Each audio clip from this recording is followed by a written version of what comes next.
Hello friends, कैसे हैं आप सब लोग। मैं अच्छी हूँ और ये आशा करती हूँ कि आप सब भी बहुत अच्छे होंगे। फ़िलहाल इस लॉकडाउन में सब अपने अपने एंड से कोशिश कर रहे हैं कि हम कैसे पढ़ाई को अपना सिस्टमैटिक वे में अरेंज करें और कैसे उसको मैनेज किया जाए। तो उसमें सबसे अच्छा तरीका होता है रीडिंग का।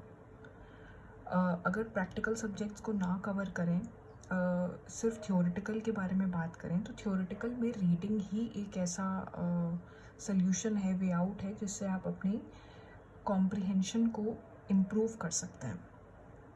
और उसी रीडिंग में एक ऐसा सब्जेक्ट है जिसको रीड करते करते रहने से ही आप उसके बारे में, उसके एसेंशियल्स, उसके बेसिक्स जान जाएंगे।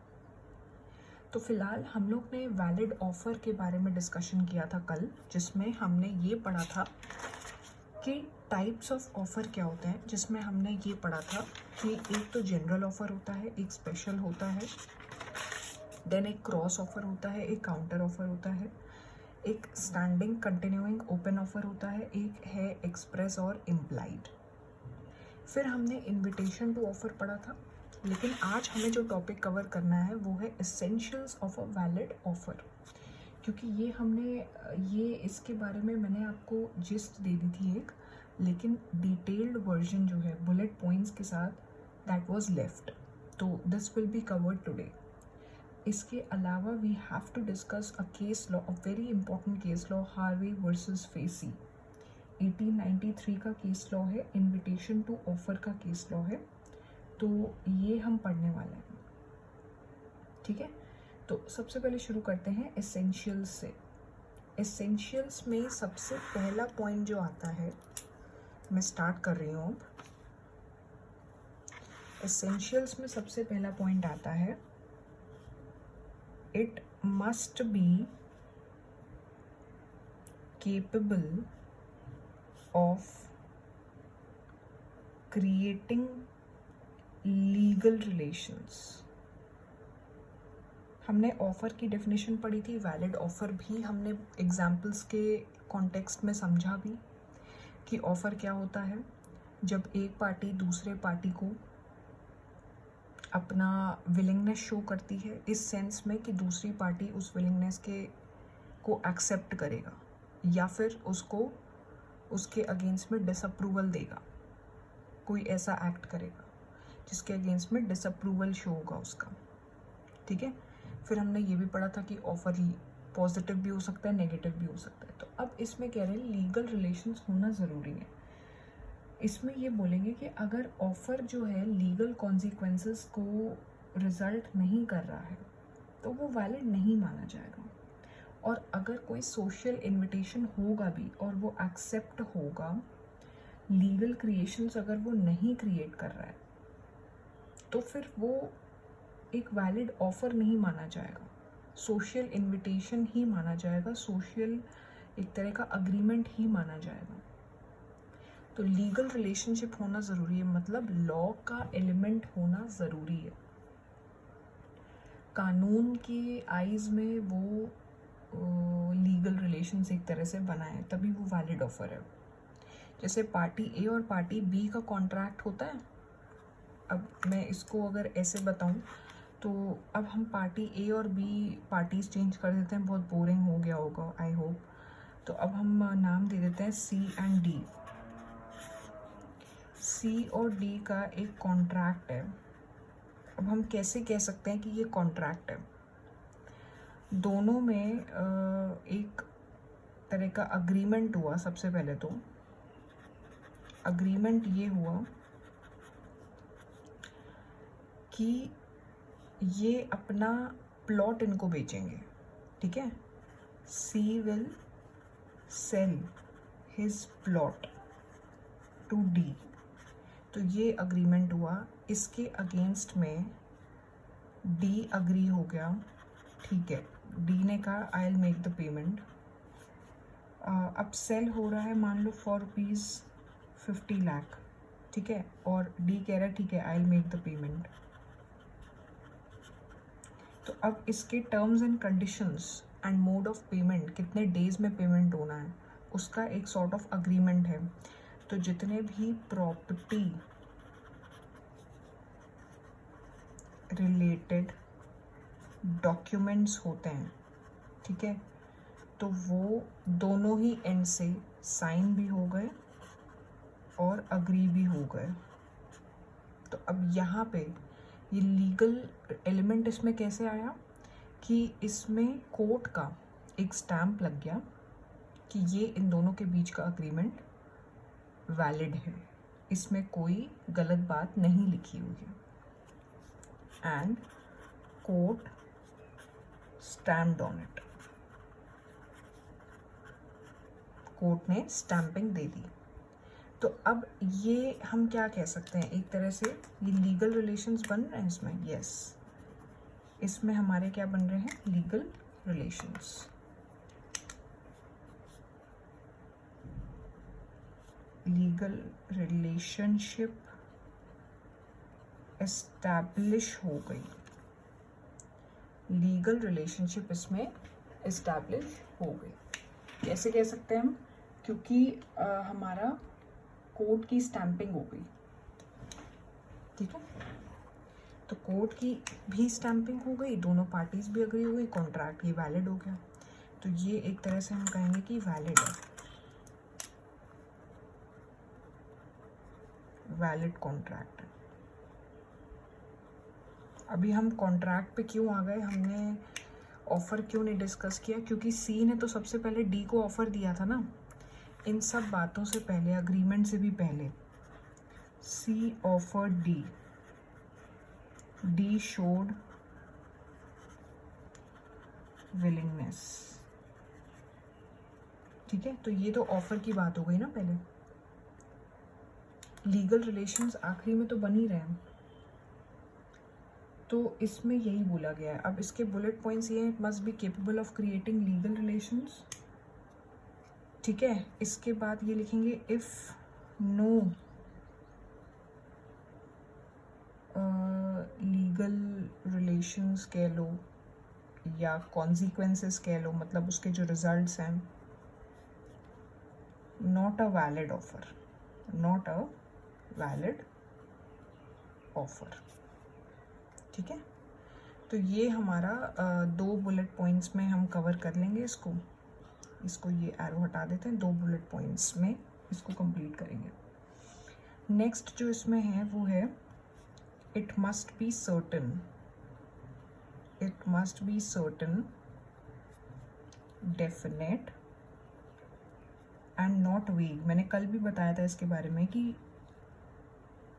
एम्बिगुअस नहीं होना चाहिए, कोई सॉर्ट ऑफ कंफ्यूजन नहीं होना चाहिए, ठीक है। कि एक ऑयल वाला एग्जाम्पल भी दिया था कि अगर पार्टी सी पार्टी डी को सेल कर रही है 100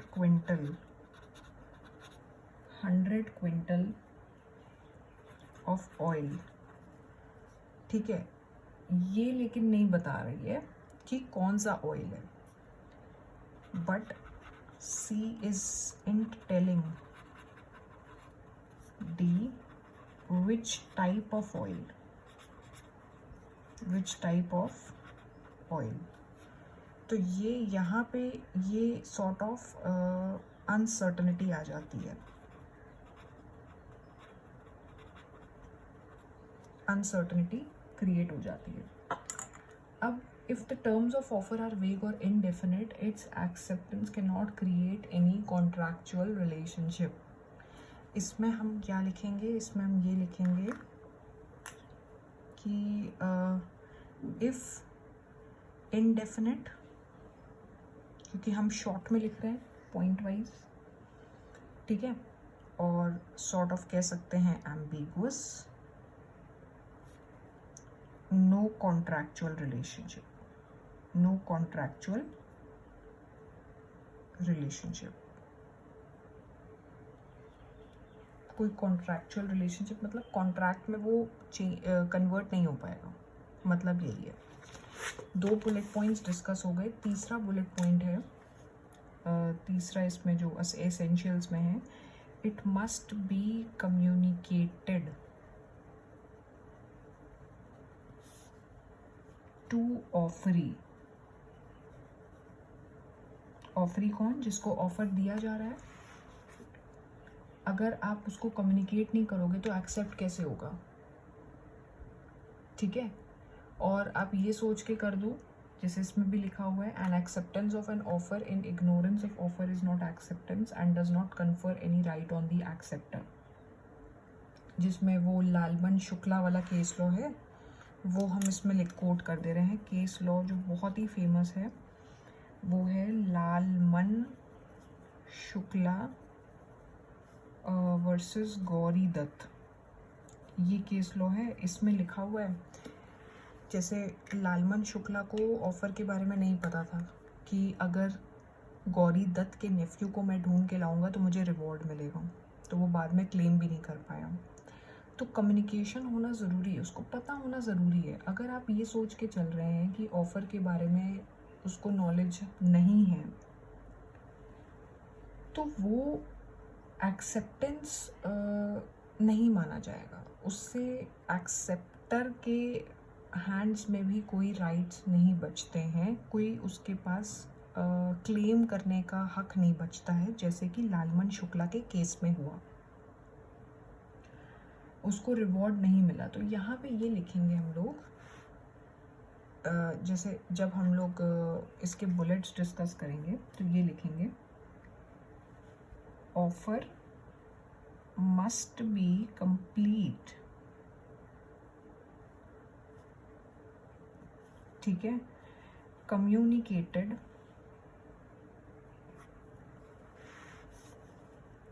to the person it is made,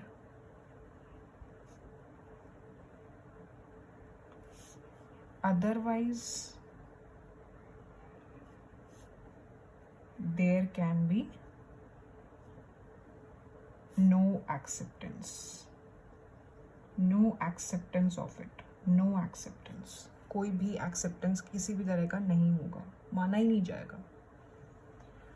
अब नेक्स्ट पॉइंट जो इसमें डिस्कस है, क्योंकि हम केस लॉ के बारे में बात कर चुके हैं, केस लॉ को दोबारा टेकअप नहीं करेंगे। It must be made with a view to obtaining the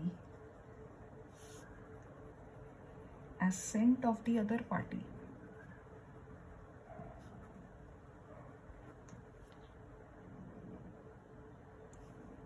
ठीक है, इसका मतलब क्या हुआ कि ऑफर ऐसे होना चाहिए कि दूसरी पार्टी को हम ये ना लगे, हमारे एक्सप्रेशन से या हमारे कॉन्वर्सेशन से ये फील ना आए कि हम सिर्फ उसको एक इनविटेशन दे रहे हैं।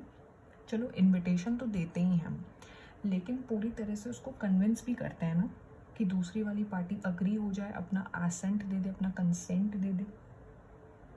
ठीक है, हम सिर्फ उसको डिस्क्लोज कर रहे हैं कि हम एक ऑफ़र दे रहे हैं, लेकिन हम अपनी तरफ से विलिंगनेस नहीं दिखा रहे हैं, दूसरी पार्टी को कन्विंस नहीं कर पा रहे हैं। ठीक है, तो offer must be made with a view to obtaining assent of the other party and not merely with a view to disclosing the intention of making an offer. ठीक है, इसमें ये लिख देंगे कि it should not be merely with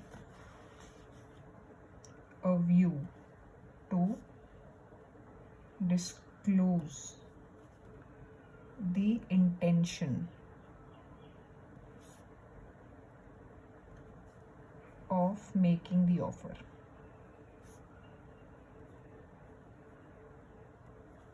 and next bullet point इसमें क्या कहता है कि it may be conditional, it may be conditional.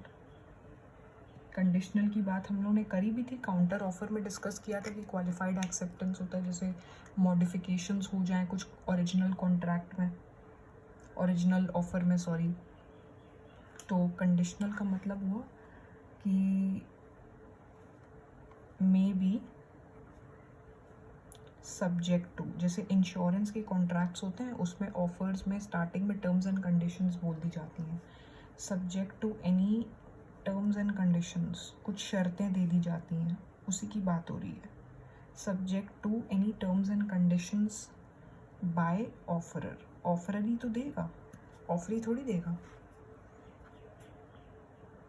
Conditional acceptance में ऑफरी कुछ मॉडिफिकेशंस कर देता है, ठीक है, अपने एंड से वेरिएशन दे देता है, ओरिजिनल ऑफ़र ख़त्म होके एक नया ऑफ़र बन जाता है, वो काउंटर ऑफ़र बन जाता है, वो एक इसमें पार्ट हो सकता है। लेकिन कंडीशनल अगर एज अ जनरल व्यू पढ़ा जाए इसमें जेनरिक व्यू दिया जाए तो उसमें यही मतलब है कि टर्म्स एंड कंडीशंस हो सकती हैं ऑफ़र में, तो वो पार्ट इसमें कवर हो जाएगा। जैसे पेमेंट आरटीजीएस और नेफ्ट के थ्रू जब होता है तो उसमें ऑफरी को सारे terms and conditions for example दे दिए गए हैं, वो पढ़ने पड़ते हैं, वो अबाइड बाय करने पड़ते हैं, अदरवाइज कॉन्ट्रैक्ट इनवैलिड हो जाएगा, वॉइड हो जाएगा। तो वो कंडीशनल वाला पार्ट है। Offer should not contain a term that non compliance of which would amount to acceptance, जिसके बारे में मैंने बताया भी था कि अगर मैंने ऑफ़र एक्सेप्ट नहीं किया है, या मान लो मैं अभी सोच ही रही हूँ उसके बारे में, मैंने उसके बारे में कुछ भी कम्युनिकेशन नहीं दी है ऑफरर को, तो वो ये नहीं माना जाएगा कि एक्सेप्ट हो गया है। जैसे ए ने बी से बोला कि मैं आपका 5,000 का फ़ोन खरीदूँगा, 5,000 में खरीदूँगा, बी ने कोई रिप्लाई नहीं दिया। इसका मतलब ये नहीं है कि बी ने प्रपोज़ल एक्सेप्ट कर लिया और कहा हाँ भली ले जाना आके, उसने अभी तक कुछ बोला ही नहीं है। जब अपना ओरली या वर्ड्स में, जैसे मैंने बताया था ना, एक्सप्रेस या इम्प्लाइड, कोई भी तरह का कम्युनिकेशन नहीं दिया है अपने एंड से, तो हम कैसे मान लें कि कॉन्ट्रैक्ट है, ये कॉन्ट्रैक्ट में बदल गया। तो वही चीज़ है इसमें, एग्जाम्पल जो लिखा हुआ है, और इसको मैं इसमें लिख दूँ, offer should not contain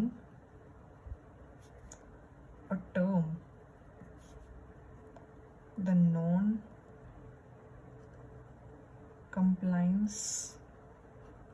of which would amount to acceptance। ये नहीं होना चाहिए। तो इसमें हम क्या लिख सकते हैं, इसमें हम ये लिख सकते हैं कि वी कांट से दैट, सी यहाँ पे ऐसे लिखेंगे, if acceptance is not communicated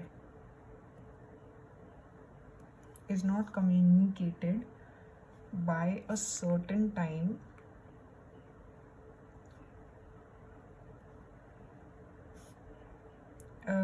we can't say that offer is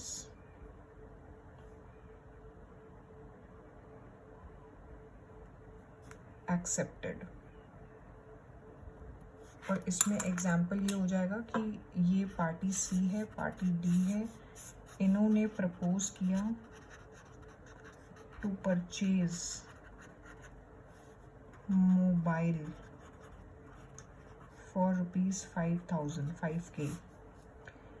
D did not react, उसने रिप्लाई भी नहीं किया, no reply given in a week, and this does not mean D has accepted C's proposal। इसका मतलब ये नहीं है। तो इसको हम क्या लिखेंगे, नो नॉट अ कॉन्ट्रैक्ट, ठीक है। एंड बहुत ही इजी है ये एसेंशियल्स, एक बार पूरा पढ़ लेंगे जब आप लोग तो ये याद रहने वाला है। इसके बाद दो चीज़ें हैं, एक तो ऑफ़र में भी ईदर स्पेसिफिक और जनरल, जिसके बारे में हम लोग डिस्कस कर चुके हैं। ऑफ़र में भी ईदर स्पेसिफिक और जनरल, ठीक है। एंड इसके बाद एक और पॉइंट था, ऑफर में भी एक्सप्रेस और इम्प्लाइड, ऑफर मे बी इसके बारे में भी कल डिस्कस किया था, एक्सप्रेस और इम्प्लाइड, यानी कि वर्ड से हो सकता है या जेस्चर्स के थ्रू हो सकता है। ठीक है, एक्सप्रेशन से भी पता लग सकता है कि ये ऑफ़र दे रहे हैं। एंड लास्ट इसमें एक और था, इसके अलावा एक और पॉइंट है, a statement of price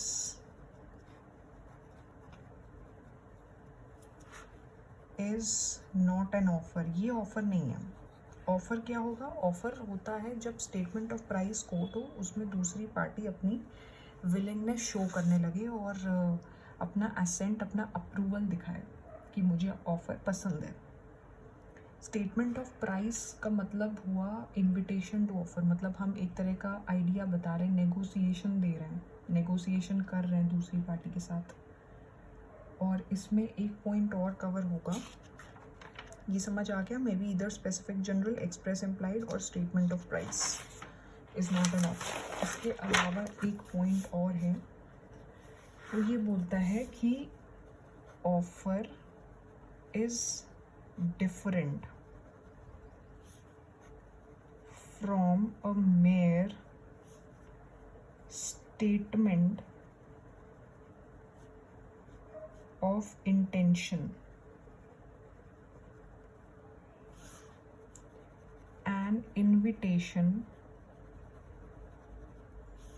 to offer. A mere communication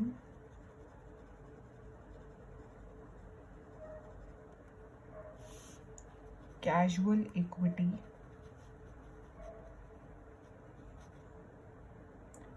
ठीक है, अ प्रोस्पेक्टस, ये सब एग्जाम्पल्स हैं, एंड एडवर्टीजमेंट। इसका मतलब क्या है कि ऑफर को हमने किस चीज़ से सेपरेट किया है। ऐसे कुछ टर्म्स यूज हुए हैं जिसमें ये बोला जा रहा है कि ये ऑफर नहीं हो सकता है कभी भी। जैसे अगर हम बात की जाए तो इसमें हम अगर बात करें सबसे पहले स्टेटमेंट ऑफ इंटेंशन की, ठीक है, स्टेटमेंट ऑफ इंटेंशन का मतलब क्या हुआ कि अपना इंटरेस्ट दिखाना, एक तरह से ये दिखाना कि हम आपको क्या ऑफ़र करना चाह रहे हैं।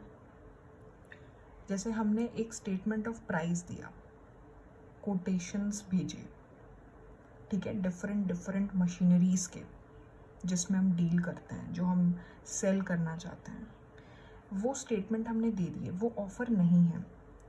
इनविटेशन टू ऑफ़र, जैसे कि कंपनीज़ जब अपने शेयर्स इशू करती हैं तो उस टाइम पे इनविटेशन टू ऑफ़र देती है पब्लिक को एट लार्ज कि ये पब्लिक एक बार देख ले कि क्या वो इंटरेस्टेड है। वो अपनी तरफ से एक इनविटेशन निकालती है, अपनी तरफ से वो नेगोशिएट करती है कि हम आपको शेयर प्राइसेस बता रहे हैं, अब आप बताइए कि क्या आप इंटरेस्टेड है। जब कंपनी को पब्लिक अपना इंटरेस्ट भेजने लगती है तब वो ऑफ़र में बदलने लगता है, जब उनकी तरफ से नेगोशिएशन स्टार्ट होता है। मैंने कल भी बताया था 2 एक्शन होता है, एक्शन 1, एक्शन 2।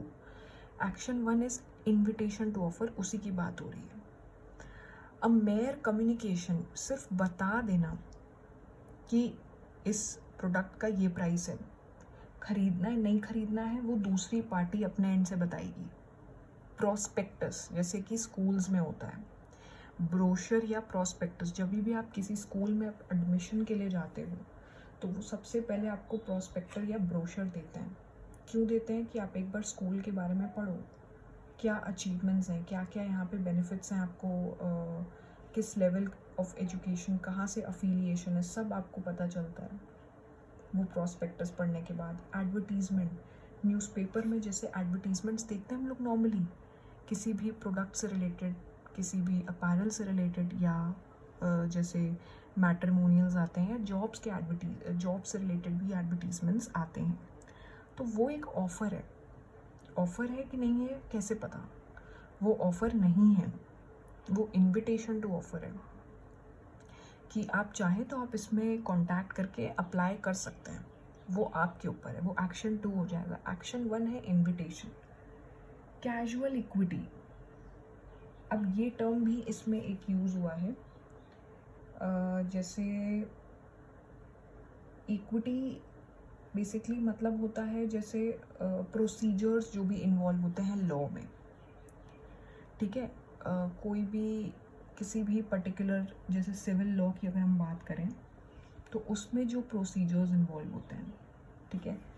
और अगर या फिर रेमेडीज़ होती हैं कुछ, जैसे उसमें कुछ सॉल्यूशंस भी होते हैं, ठीक है। और लॉ जब कोई भी चीज़ एक्सप्लेन नहीं करता है किसी वे में, फॉर एग्जांपल कोई पर्टिकुलर सेक्शन है, किसी चीज़ को डिफ़ाइन कर रहा है, किसी प्रोविज़न को डिफ़ाइन कर रहा है, तो वो लेकिन किसी तरह से एड्रेस नहीं कर पा रहा है या इनएडिक्वेट है, तो इक्विटी के एग्जाम्पल्स यूज़ होते हैं उसको एक्सप्लेन करने में बेटर वे में, दैट इज़ इक्विटी।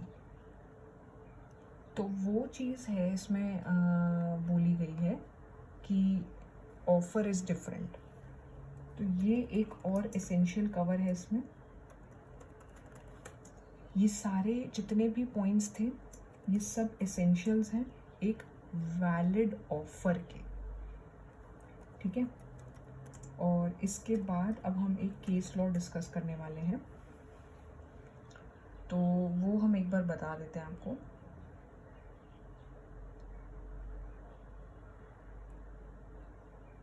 जब लॉ किसी चीज़ को नहीं एक्सप्लेन कर पाता है तो that is it requires the help of equity. Equity मतलब हो गया रेमेडीज, सॉर्ट ऑफ रेमेडीज़ की वो लॉ को अच्छे से एक्सप्लेन करे, जैसे सेट ऑफ एग्जांपल्स हो गए, that is somewhat related to casual equity. तो उसी के बारे में बात करें कि ऑफ़र वो उन सब चीज़ों से डिफरेंट है, ठीक है। ऑफ़र वो नहीं है जो जितनी भी चीज़ें यहाँ लिस्टेड हैं ये सब ऑफ़र नहीं है कभी भी। तो आपको कभी भी डिस्टिंग्विश करना हो तो इस पॉइंट को याद रखिएगा। अब हम इसके बाद बात करते हैं कि केस लॉ की, हार्वे वर्सेस फिशी, ठीक है। क्योंकि हमने इनविटेशन टू ऑफ़र पढ़ा था कल, उसके कॉन्टेक्स्ट में था ये, और इसके बाद हमारा जो है एक्सेप्टेंस चालू हो जाएगा, ठीक है। तो वो हम थोड़ा सा डिस्कस करेंगे। अच्छा, केस लॉ में क्या है, हार्वे वर्सेस फिशी 1893 का केस लॉ है, ठीक है।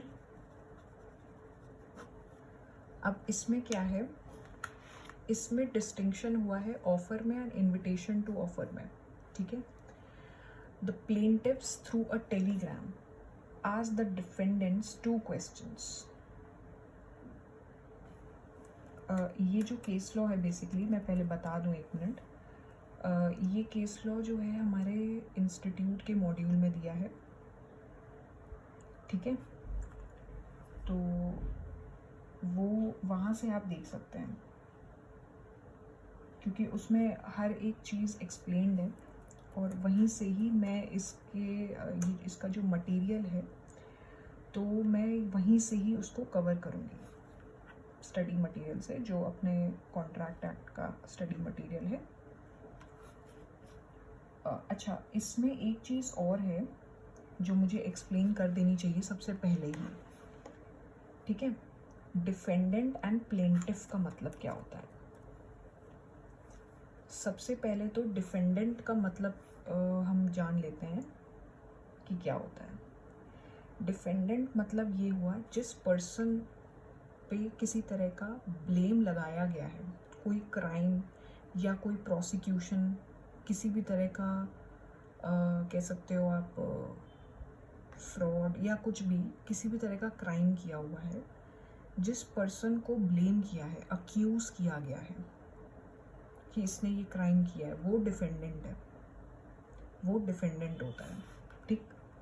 प्लेंटिफ क्या होता है, प्लेंटिफ मतलब जो अक्यूजेशन लगा रहा है, जो ब्लेम लगा रहा है दूसरे पर्सन पे कि इसने ये रॉन्ग डूइंग करी है, that is plaintiff.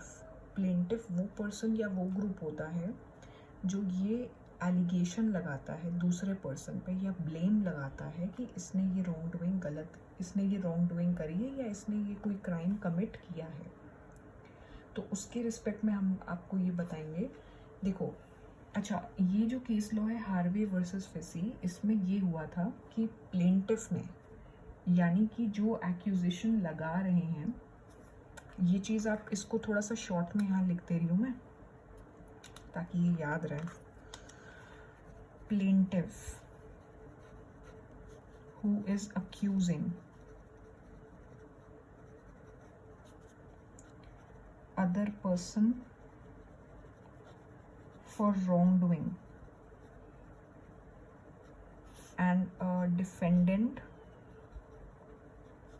the accused person,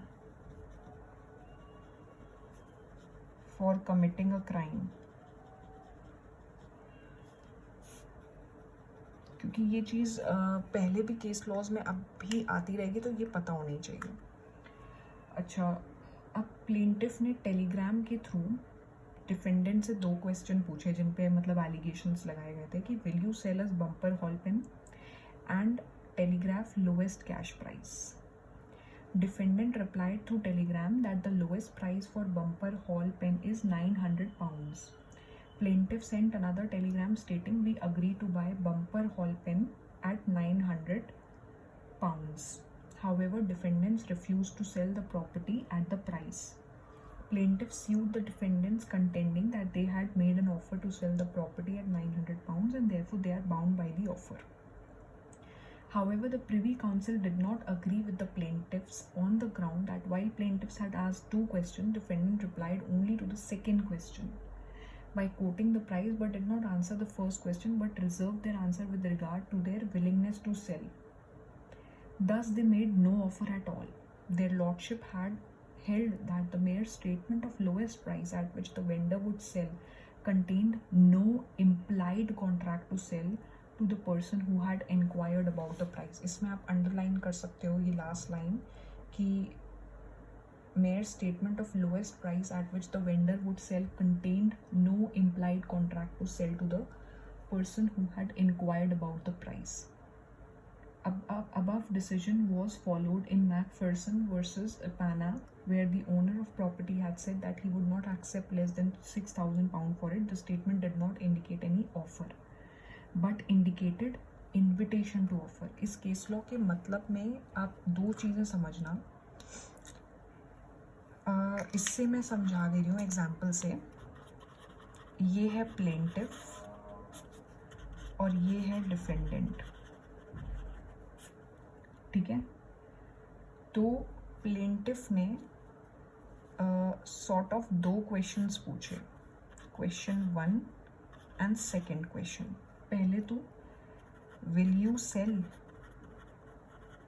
pen, मैं पेन का पूरा नाम नहीं लिख रही हूँ, बम्पर हॉल पेन है, एंड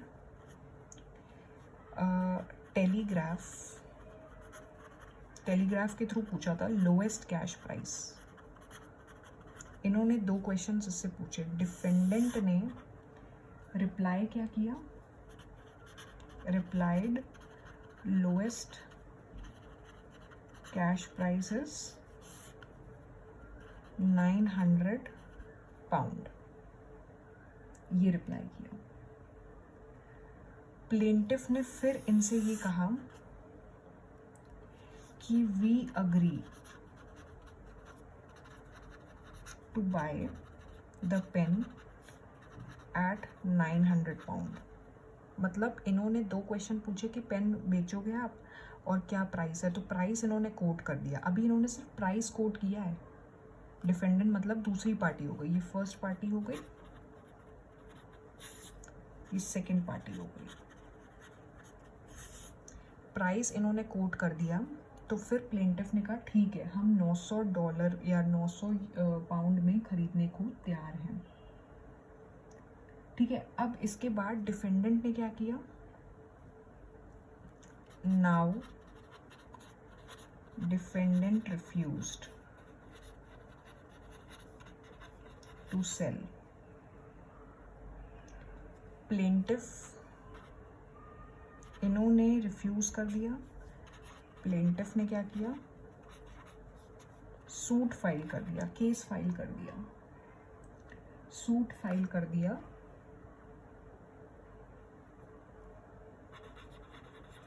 अगेंस्ट डिफेंडेंट। ठीक है, उन्होंने ये बोला कि जैसे डिफेंडेंट ने ऑफर दिया था प्रॉपर्टी या अपना पेन बेचने का 900 पाउंड्स में, और वो उससे बंधे हुए हैं, वो उससे मुकर नहीं सकते, पीछे नहीं हट सकते हैं। तो इसके रिगार्डिंग प्लेंटिफ ने सूट फाइल कर दिया। ठीक है, saying that defendant is bound by the contract, या बाउंड बाय द ऑफर बोल सकते हैं, अभी तो कॉन्ट्रैक्ट पे नहीं जाए। तो अब इस पे डिसीजन क्या आया कोर्ट का? कोर्ट का डिसीजन ये आया कि प्लेंटिफ ने चलो 2 क्वेश्चंस पूछे, लेकिन डिफेंडेंट ने आंसर किया second question, lowest cash price. इससे हम ये नहीं समझेंगे कि ये एक तरह का इम्प्लाइड कॉन्ट्रैक्ट है। इम्प्लाइड कॉन्ट्रैक्ट की जब हम लोग ने डेफिनेशन भी हम लोग बात कर रहे थे इम्प्लाइड ऑफर की भी, कि उसमें कोड ऑफ कंडक्ट से पता चलता है, दूसरे पार्टी के विलिंगनेस से, एक्सप्रेशन से, कि वो ऑफ़र दे रहा है या मान लो ऑफ़र एक्सेप्ट कर रहा है, जो भी हो, जो भी केस हो, ऑफरर हो या ऑफरी हो। लेकिन यहाँ पे इम्प्लाइड कॉन्ट्रैक्ट नहीं है, यहाँ पे सिर्फ इसने प्राइस कोट किया है, सिर्फ एक स्टेटमेंट ऑफ प्राइस दिया है। और हमने ऑफ़र के एसेंशियल्स में अभी इससे पहले ही पढ़ा था कि offer is different from mere statement of intention, invitation to offer, mere communication, casual equity, prospectus and advertisement. तो ये डिफेंडेंट ने, यानी जिस पे एक्यूजेशंस लगाए जा रहे हैं, ब्लेम लगाए जा रहे हैं, उस पार्टी ने एक तरह का मेयर कम्युनिकेशन दिया है, अपनी बात रखी है, प्राइस का स्टेटमेंट दिया है बस, कि इतने में ये लोएस्ट प्राइस होगा। अभी ये नहीं कहा है कि ठीक है हम आपको बेच रहे हैं, ये उन्होंने कहा ही नहीं है, और ना ही अपने जेस्चर से दिखाया है कि वो प्राइस, इस प्राइस पे वो उनको बेचने को तैयार है, बस प्राइस कोट कर दिया है। अब प्लेंटिफ ने जब कहा कि हम खरीदने को तैयार हैं, तो डिफेंडेंट ने रिफ्यूज़ कर दिया। तो ये, इसका मतलब ये नहीं है कि उसने अपना ऑफ़र जो है फुलफ़िल नहीं किया, पार्टी का ऑर्डर एक्सेप्ट नहीं किया, क्योंकि इन्होंने सिर्फ प्राइस कोट किया था। तो प्लेंटिफ इन पे केस फाइल नहीं कर सकता है कि इन्होंने ऑफ़र एक्सेप्ट नहीं किया या ये बाउंड है इस ऑफ़र से, और इन्होंने ऐसे मना कर दिया देने से। तो ये नहीं कह सकता है, क्योंकि प्राइस कोट करने का मतलब, ठीक है वो इनविटेशन टू ऑफ़र में आ जाता है, लेकिन वो ऑफ़र नहीं बनता है। तो इसका जो एक तरह से जजमेंट है, उसमें यही डिसाइड हुआ कि ये इनविटेशन टू ऑफ़र है, क्योंकि ये क्या था, मेयर स्टेटमेंट ऑफ प्राइस। ठीक है, नॉट एन ऑफर, ऑफर नहीं है ये। Harvey versus fishy, lowest price बता देने से कॉन्ट्रैक्ट नहीं बन जाता है वो, मतलब यही है इसका। अब इसके बाद हम थोड़ा सा एक्सेप्टेंस देख लेते हैं, उसके बाद हम फिर अपना वीडियो एंड करके नेक्स्ट वीडियो में एक्सेप्टेंस पे ही डिस्कशन करेंगे पूरे अच्छे से, थोड़ा सा वीडियो लंबा भी जाएगा। एंड फिर उसके बाद हम अपना कॉन्ट्रैक्ट के एसेंशियल्स जहाँ पे छोड़ा था उसके बाद से पूरा डिस्कशन करेंगे। हमारा ऑफ़र आज ख़त्म हो गया, ऑफ़र वाला टॉपिक ख़त्म हो गया। एक्सेप्टेंस और इससे रिलेटेड जो भी डाउट्स हैं वो आप मुझे कमेंट सेक्शन पे टेक्स्ट करके और मुझसे पूछ सकते हैं, तो मैं उसका रिप्लाई ज़रूर करूँगी। एक्सेप्टेंस, अब एक्सेप्टेंस का मतलब क्या है? Section 2B of the Indian contract act, Indian contract act 1872 क्या डिफाइन करता है? एक्सेप्टेंस, व्हेन द पर्सन, अब ऑफर अलग, एक्सेप्टेंस अलग, ठीक है। When the person to whom proposal is made signifies his assent thereto, proposal is said to be accepted, and when it is accepted, it becomes a promise. अच्छा, इससे पहले हम offer की डेफिनेशन पे आते हैं एक बार। ऑफ़र की जो डेफिनेशन हमने पढ़ी थी उसमें हमने ये पढ़ा था, when one person signifies to another his willingness to do or to abstain from doing anything with the view to obtaining assent of that other to such act or abstinence. Proposal उसमें भी हम लोग देख रहे थे, and offer proposal plus acceptance agreement बनता है। तो ऑफर प्रपोजल में तो ये था कि एक पर्सन अपनी असेंट दे रहा है, विलिंगनेस दिखा रहा है किसी चीज़ को करने की या किसी चीज़ को ना करने की, इस ऑब्जेक्टिव से, इस मेथोडोलॉजी से कि दूसरे पर्सन की भी एसेंट मिलेगी, अप्रूवल मिलेगा उस चीज़ को करने का या ना करने का। ठीक है, तो वो प्रपोजल बनता है। अब प्रपोजल जब एक्सेप्ट हो जाता है तो वो प्रॉमिस बन जाता है। मतलब जिस पर्सन को प्रपोजल दिया गया, ठीक है, वो उसके रिस्पेक्ट में अपना कंसेंट दे रहा है, तो वो तो एक्सेप्ट हो गया ना। इसमें क्या हो रहा है, ऑफर प्रपोजल वाली डेफिनेशन में क्या हो रहा है कि विलिंगनेस ऐसे दिखाई जा रही है इस ऑब्जेक्टिव से किसी एक्ट के रिस्पेक्ट में कि दूसरे पर्सन की भी उसमें एसेंट मिलेगी या नहीं मिलेगी। अभी मिली नहीं है, अगर यहीं पे अगर एसेंट या डिसेंट मिल गई होती तो वो फिर एक्सेप्टेंस की डेफिनेशन क्यों पढ़ाते। समझ में आ रहा है आप सबको? तो इसलिए इस वाली डेफिनेशन में, ऑफर प्रपोजल की डेफिनेशन में, सिर्फ विलिंगनेस शो कर रहा है एक पर्सन दूसरी पार्टी को कि या तो वो एक्ट होगा या नहीं होगा, उस एक्ट को करने के लिए या नहीं करने के लिए। इस व्यू से या इस ऑब्जेक्टिव से कि दूसरे पर्सन उसकी या तो हाँ बोलेगा या ना बोल देगा उसके रिस्पेक्ट में, या मना कर देगा। तो वो है ऑफर प्रपोजल। हाँ कर रहा है, मना कर रहा है, वो एक्सेप्टेंस में कवर है। अब जिसको हमने प्रपोजल दिया उसने हाँ बोल दिया तो प्रपोजल एक्सेप्ट हो गया, दैट इज एक्सेप्टेंस। ठीक है, विलिंगनेस दिखाना ऑफर प्रपोजल में कवर्ड है, कन्फ्यूजन्स नहीं होने चाहिए। विलिंगनेस दिखाने का मतलब ऑफर प्रपोजल में वो कवर्ड है, और विलिंगनेस एक तरह से जब दूसरे पर्सन भी उस विलिंगनेस को समझ के उसको एक्सेप्ट कर देता है, उसके रिस्पेक्ट में वो अपना अप्रूवल दिखाता है, अपना अफर्मेशन देता है एक तरह से, तो वो एक्सेप्टेंस बन जाता है। तो इसमें जैसे ए ने बी को ऑफ़र दिया 2 लाख में कार बेचने का, ठीक है। अब इसमें अगर बी अपनी एसेंट दे रहा है और फिर वो अपनी कंसेंट दे रहा है ए को, तो इसका मतलब एक्सेप्टेंस हो गया। कब समझेंगे कि आपसे एक्सेप्टेंस हो गया? जब बी ने उसको रिटन में या ओरली ये बोल दिया कि मुझे आपका ऑफ़र एक्सेप्टेड है, मैं इस पे अफर्मेशन दे रहा हूँ, मैं इस पे अपना सिग्नेचर करके दे रहा हूँ इस जो भी आपने ऑफ़र लेटर दिया है, और मुझे एक्सेप्ट है। तो वो फिर एक्सेप्टेंस बन जाता है, वो फिर प्रॉमिस बन जाता है। तो ये है एक्सेप्टेंस की डेफिनेशन। और इसमें ये भी एक इसमें भी कुछ कह सकते हैं कि लीगल रूल्स हैं। जैसे नहीं हम लोग एसेंशियल्स पढ़ रहे थे, तो इसमें भी कुछ लीगल रूल्स हैं एक्सेप्टेंस के। जैसे पहला है, acceptance can be given only by the person to whom offer is made. जिसको ऑफ़र हम दे रहे हैं वही तो एक्सेप्टेंस देगा, और कौन देगा? कोई थर्ड पर्सन थोड़ी आके दे देगा। तो ये कुछ लीगल रूल्स हैं, मैं एक बार जस्ट दे रही हूँ ताकि मैं फिर कल इसको अच्छे से कवर करूँ। Acceptance can be given only by person to whom offer is made, then acceptance must be absolute and unqualified. अच्छा, ऑफ़र जो है कंडीशनल हो सकता है, उसमें टर्म्स एंड कंडीशंस हो सकती हैं, लेकिन एक्सेप्टेंस में किस टाइप की कंडीशंस, वो एकदम क्लियर होना चाहिए। किसी भी तरह का कन्फ्यूजन या मिसअंडरस्टैंडिंग, मिसकम्युनिकेशन नहीं होना चाहिए। एब्सोल्यूट होना चाहिए, टू द पॉइंट होना चाहिए, और उसमें कोई कंडीशंस ना हो।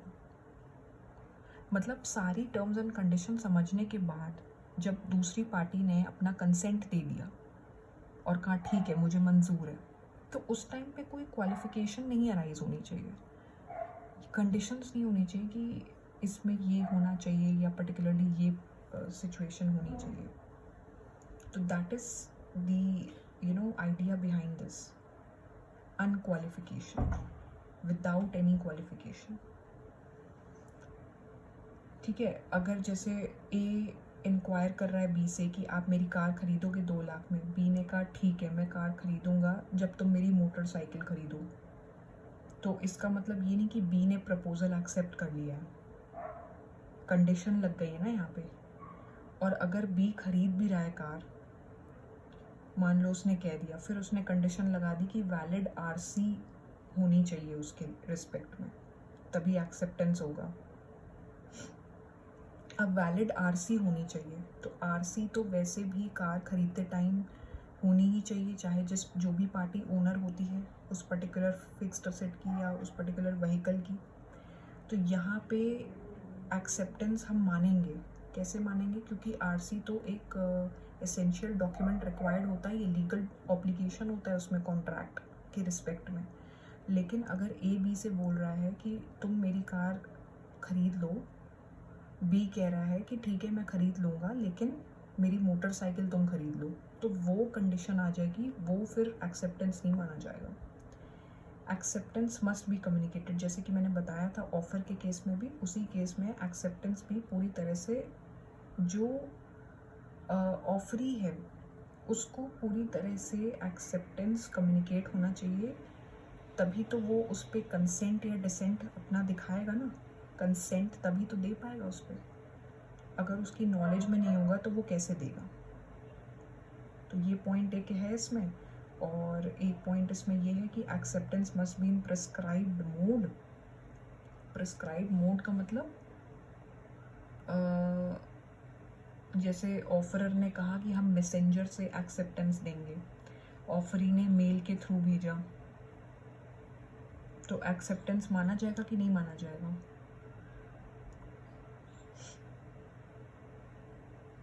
उसमें प्रॉपर टर्म्स एंड कंडीशंस होने चाहिए। ऑफरर ने अगर पहले ही बता दिया, नॉलेज में डाल दिया कि मैसेंजर के थ्रू हमें कंसेंट देना, तो ठीक है, वो उसके अकॉर्डिंग देगा, ऑफरी कंसेंट देगा। लेकिन अगर ऑफरर ने ये कुछ मेंशन नहीं किया कि किस मोड से होना चाहिए एक्सेप्टेंस, तो क्या उस टाइम पे वैलिड कॉन्ट्रैक्ट माना जाएगा? If the offerer fails to do so, it will be presumed that he has accepted the acceptance and a valid contract will arise. Prescribed mode होना चाहिए, किस फॉर्म में एक्सेप्टेंस जो है वो दी जाएगी ऑफरी के एंड से। इस पे हम बात करेंगे अच्छे से। टाइम मतलब स्पेसिफिक टाइम लिमिट होनी चाहिए एक्सेप्टेंस देने की, और इसमें ये नहीं मेंशन है कि क्या टाइम लिमिट होनी चाहिए, बट टाइम लिमिट मेंशन होनी चाहिए, एक स्टिपुलेटेड पीरियड ऑफ टाइम होना चाहिए। And yes, mayor silence is not acceptance. चुप रहने से नहीं मान लिया जाएगा कि ऑफर एक्सेप्ट हो गया। यहाँ पे इम्प्लाइड वर्ड यूज़ नहीं होता है, ऑफर में यूज़ हो सकता है, एक्सेप्टेंस में यूज़ नहीं हो सकता है। अच्छा, अब इसकी मैं डेफिनेशन नोट कर दूँ एक बार, फिर हम वीडियो एंड करेंगे और कल इसको अच्छे से पढ़ेंगे। When the person to whom the proposal is made signifies his assent thereto, proposal is said to be accepted, and proposal when accepted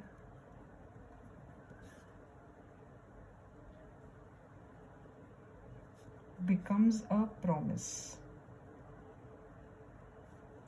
जब एक पर्सन जो प्रपोजल दे रहा है, विलिंगनेस दिखा रहा है, वो ऑफर में कवर हो गया। दूसरा पर्सन उसके अगेंस्ट में कंसेंट दे रहा है, क्योंकि ऑफर में तो ये था कि दूसरा पर्सन या तो कंसेंट देगा या डिसेंट देगा।